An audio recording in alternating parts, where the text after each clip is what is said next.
classe préparatoire. Mais bon, je pense que ce qui se fait le plus, c'est sciences mathématiques, classe préparatoire, et puis par la suite école d'ingénieur, ou bien sciences mathématiques, école d'ingénieur directement du type ENSA, IAV ou tout autre parcours.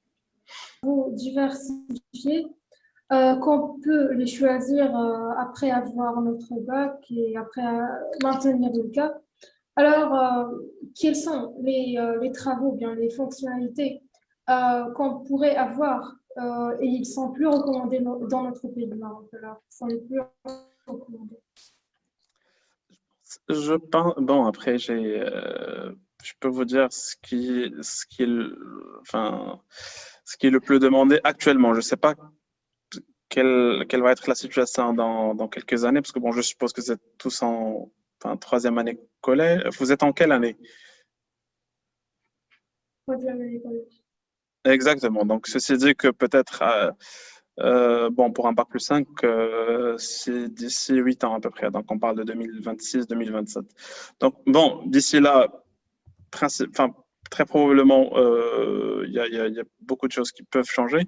Mais si je vous parle actuellement, je pense qu'il y a il y a une demande enfin, de pratiquement toutes les filières. Hein. Donc, on peut commencer de l'ingénierie en agronomie jusqu'à l'ingénierie en génie civil, génie mécanique, et tout en passant par l'informatique et économie appliquée et finance. Et voilà, donc il y a un peu de tout. Après, euh, bon, je pense que le plus important, c'est de ne pas être plus orienté, ne pas suivre le marché. Enfin, il est toujours intéressant de savoir quelle direction prendre en fonction de l'évolution du marché de travail, etc. Ça, c'est important. Je ne suis pas en train de dire le contraire. Mais je pense que le premier facteur, c'est juste de vous poser la question, qu'est-ce qui me passionne? Parce que abstraction, en fait, parce qu'il y aura toujours de la demande pour tout. Enfin, on aura toujours besoin d'ingénieurs civils, on aura toujours besoin d'ingénieurs agronomes, on aura toujours besoin de médecins, d'infirmiers, de professeurs. Enfin, tous les métiers sont autant importants les uns que les autres. C'est juste, je pense que le facteur le plus important, c'est votre intérêt et vos préférences personnelles pour pouvoir réussir un choix de carrière. Et voilà, je pense que c'est le plus important. Après, moi personnellement, ce que je recommande, sans pour autant vouloir vous influencer, mais si par exemple vous êtes intéressé par la finance, c'est un très bon domaine. Si vous êtes intéressé par l'informatique, c'est aussi un domaine aussi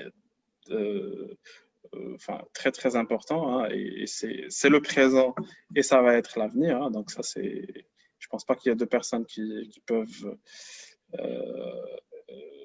ne pas être d'accord sur ça. Et puis après, bon, la génie civile, on aura toujours besoin d'ingénieurs civils.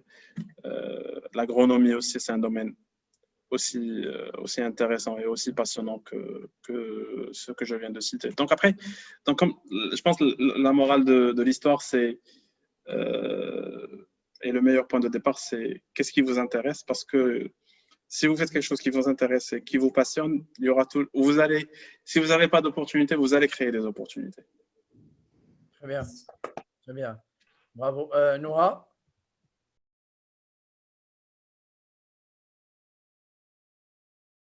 Oui, monsieur. Monsieur, premièrement, je remercie Anas parce qu'il a accepté notre invitation. Et aussi, monsieur, comme il sait, Anas et Ferdos, moi, dès que j'avais 2 ans, Anas, il a quitté la maison et il a commencé son aventure. Monsieur, pour moi, Anas, c'est une personne, sa carrière est pour moi très motivante. J'aime bien sa carrière. Il était un enfant ou un jeune qui étudiait, il faisait beaucoup d'efforts. Monsieur, je veux seulement le questionner. Quels sont les métiers les plus demandés au futur? Bon, après, merci en tout cas pour toutes pour toute cette éloge. Hein. C'est toujours, ça fait toujours chaud au cœur d'entendre sa sœur parler de soi-même de cette façon. Ça, c'est. Merci. Je pense, je viens de dire par rapport à enfin, comme je viens de répondre à la question de Hafsa, il y aura toujours le besoin pour toutes les spécialités parce que tous les métiers sont aussi importants les uns que les autres. Après, je pense que les métiers qui sont en train de se développer avec une vitesse très très importante et peut-être 2 fois plus vite que les autres, c'est tous les métiers qui sont liés aux nouvelles technologies, l'informatique, la télécommunication, sécurité informatique et tout ce genre de métiers. Donc, c'est principalement, je peux les mettre dans un seul, sous l'appellation informatique. Et aussi, mais bon, ça n'empêche pas que les autres métiers sont aussi demandés et le seront également dans les années à venir. Bon, après, ça reste mon opinion à moi-même, bon, qui peut, je peux avoir raison, hein, mais bon, Je vous entendez? Ayman, oui. D'accord. Bon, monsieur Anas Shreou, vous étiez un ancien étudiant de Al-Qura. Et on sait qu'en Al-Qura, on fait maintenant, même maintenant des débats, on critique, on donne notre point de vue. Et ça nous a vraiment forgé notre personnalité et tout. Donc, je veux seulement savoir quelles sont les compétences vraiment acquises qui ont vraiment, qui vous a vraiment aidé dans votre carrière, les acquises dans le Coran.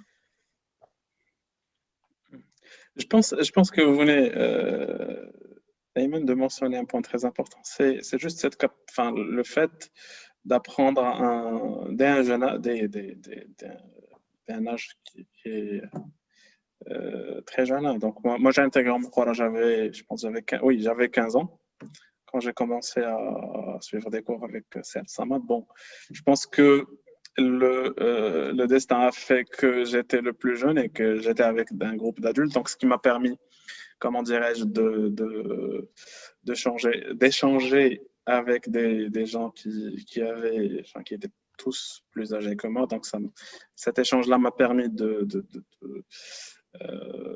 d'apprendre, bien sûr, rien que le fait de parler, exprimer ses idées d'une manière très simple, débattre, exprimer le désaccord, mais l'exprimer d'une manière polie et exactement polie et qui est comment dirais-je, on peut ne pas être d'accord, mais on est dans l'obligation d'exprimer son opinion d'une manière respectueuse. Exactement. Et généralement, quand on n'est pas d'accord, on n'est pas d'accord avec une idée, mais pas avec la personne. Parce que bon, on peut être en désaccord sur un sujet, mais ça n'empêche pas que.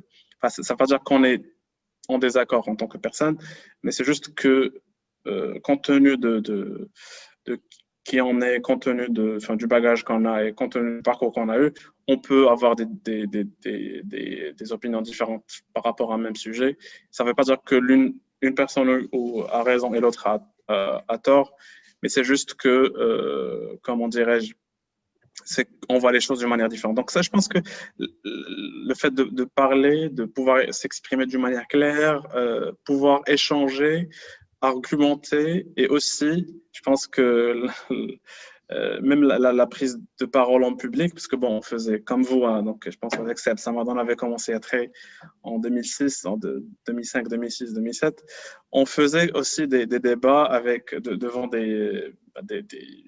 oui, c'était pas une audience énorme, mais bon, on avait nos camarades, il y avait aussi des gens de l'extérieur qui venaient assister. Donc, je pense que rien que le fait de pouvoir, ou bien d'avoir la possibilité de prendre la parole en public dès un âge qui est relativement jeune, dans 15-16 ans, ça permet d'apprendre énormément. Et peut-être que c'est aussi important que le volet, comment dirais-je, académique et technique. Enfin, il faut être bon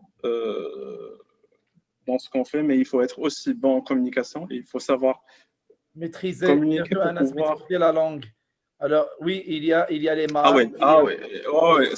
Je pense... Exactement, je pense qu'on ne peut pas insister assez sur ce volet. Donc, la langue c'est parmi les éléments les plus importants si on a envie de réussir, hein.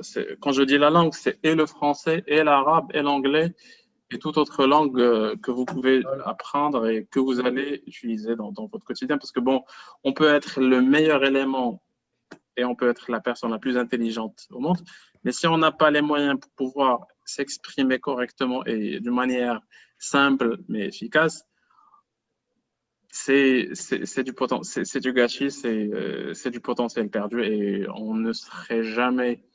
Je pense pas que le fait de ne pas être un bon. Enfin, généralement, les gens qui réussissent, c'est pas forcément, c'est pas ceux qui sont les meilleurs techniquement parlant, mais c'est ceux qui savent expliquer et qui savent échanger avec les autres. Je pense que la langue, c'est quelque chose de très important. Je pense pas qu'on peut le dire assez.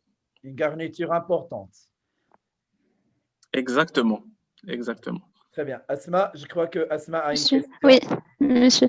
Alors, je remercie Anas de nous honorer avec son assistance. Merci à Et oui, et votre parole, ça nous a vraiment exhorté à faire beaucoup d'efforts et d'exhiber oui, beaucoup d'efforts dans l'avenir. Bon, moi, ce que je voulais dire, c'est pas une sorte de question, mais c'est un point que j'aimerais avoir votre opinion à propos de ce point. Alors, pour moi, bon, je ne nie pas que les notes sont très, très indispensables et ça peut aussi refléter le travail dur de la personne. Mais je pense que bah, si on se concentre sur retenir ce qu'on est en train d'étudier et avoir comme cible déterminée d'enrichir notre niveau intellectuel, je pense que c'est mieux. Et je pense que se concentrer sur retenir et d'acquérir des atouts qui vont nous rendre lucides et perspicaces et un élément actif et dynamique dans la société, je pense que c'est mieux. Pourquoi j'évoque cela? Parce que je vois que la majorité des élèves ou bien des gens, ils se concentrent juste sur les notes, ils ne se concentrent pas sur prendre des connaissances. Il y avait un événement qui s'est passé récemment. Alors, on était en train de discuter quelque chose comme ça avec mon amie. Elle est aussi excellente. Et je lui disais, par exemple, est-ce que tu te rappelles de ça? On l'a étudié l'année dernière. Elle m'a dit non, je ne me rappelle pas de ça. Bon, ça m'a vraiment très, très choquée parce que cette chose-là qu'on a étudiée, c'était vraiment dans l'année passée. Et j'ai déduit et j'ai conclu que la majorité se concentre juste sur les notes et ils n'ont pas cette soif de connaissance. Je ne généralise pas, mais j'aime bien que nous qu'on se concentre sur retenir des connaissances et c'est ça. Je voulais vraiment avoir votre avis à propos de ce point. Bravo. Ouais, en tout cas, merci pour votre intervention. Je pense que vous avez évoqué un point très important, c'est que oui, il est très important de faire de faire de son mieux pour avoir de bonnes notes. Mais bon, il ne faut pas être concentré juste sur les notes parce que bon, pour moi, les notes, c'est juste un moyen pour mesurer à quel niveau une personne a maîtrisé et a assimilé un certain nombre de connaissances qu'on a essayé de lui inculquer dans le cadre d'un cours, par exemple dans le cadre d'une année scolaire, par exemple. Dans l'exemple que vous avez donné, je pense que on peut tous, comment dirais-je, on a tous eu affaire au moins une fois à une situation pareille où une personne, ça peut être même nous, hein, donc ça peut arriver à soi-même, où pour une matière, on se concentre sur la question qu'on se pose, c'est pas comment apprendre et assimiler au mieux les informations et les concepts qui sont en train d'être expliqués par le professeur ou qu'on est en train de lire dans un livre ou suivre dans le cadre d'un cours à distance ou en présentiel, mais plutôt comment faire pour avoir une bonne note. Sauf que oui, on peut avoir une bonne note le jour J, et comme vous avez dit, un mois, 2 mois, 1 an après, bon, on va faire comme si c'est quelque chose qu'on n'avait jamais vu. Je pense que il faut se concentrer sur la partie apprentissage où on doit faire des efforts pour bien apprendre et assimiler ce qui est devant nous et avoir des bonnes notes. Je n'ai jamais entendu parler de ce concept. Donc, je pense que c'est très important. Je vous remercie je vous remercie d'avoir évoqué ce point qui est très important. De rien. Très bien. Alors, avec un esprit critique, essayer de lire ce qui est entre les lignes et avoir un niveau de compréhension un peu plus approfondi, pouvoir échanger d'une manière fluide, claire et simple. Je pense que ça, c'est quelque chose que je vous dois ça et je pense que je vous remercierai jamais assez. merci beaucoup, Anas.